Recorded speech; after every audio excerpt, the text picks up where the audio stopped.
Tuelekee kwake Boniface Barasa sasa, ambapo anatuambia kwamba wakazi wa Losuk huko Malaso, Samburu Magharibi wana kila sababu ya kutabasamu baada ya uzinduzi wa ujenzi wa jengo la huduma za afya ya uzazi.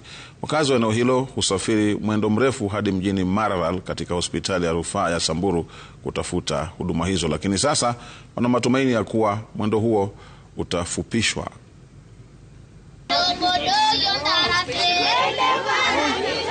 Tangu kuasisiwa kwa hospitali ya Losuk Samburu Magharibi zaidi ya mwongo mmoja uliopita, wakazi wa eneo hilo na maeneo jirani, hasa akina mama wanaohitaji huduma za afya ya uzazi, wamekuwa mashakani, wakilazimika kusafiri umbali wa kilomita zaidi ya 20 kusaka huduma hiyo muhimu katika hospitali ya rufaa ya Samburu mjini Maralal. Kwa ajili ya maternity tumesema asante sana.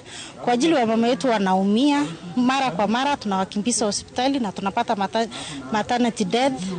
Wamama wanakufa kwa barabara before wafike Maralal, so tunasema asante sana. Na shida ya hospitali hapa Losuk, tunateseka sana mpaka tumara mtu apate matibabu, kama mtu anapata hata kusaa mpaka tu mara tuko na shida sana. Kando na kina mama wanaohangaikia afya ya uzazi, majeruhi wa mtoto wa bunduki pia huvuja damu na kustahimili maumivu hadi pale watakapofikishwa katika hospitali ya rufaa ya Samburu. Kwa sasa mama unangoja tu saa wote ueleze mtoto wako amefariki juu ya hii insecurity. Kwa hivyo sasa Mama Pauline ametusaidia sana kwa vile hizo buildings amelete kufanya watoto wetu wapate na shida wanatibiwa hapo. Kila saa watu wetu wanapigwa marisasi, wanaumia na hakuna mahali wanaokolewa. Hata wakiumia namna gani, kitu ya kwanza ni kupeleka hospitali Maralal, na wengine wanakufia njiani kabla hawajapata matibabu. Na sasa tunashukuru kwa sababu ametusaidia. Sasa kama kuna hatari yoyote itatokea, hospitali iko hapa karibu na matibabu na kila kitu iko hapa kwa hospitali. Ujenzi huo unaendeshwa na serikali kwa ushirikiano na mwakilishi wa kike wa kaunti ya Samburu ambaye ni mwanachama wa kamati ya afya bungeni. Leo tumeona project ya maternity ambayo imeanza kubwa sana, ambayo inaendelea.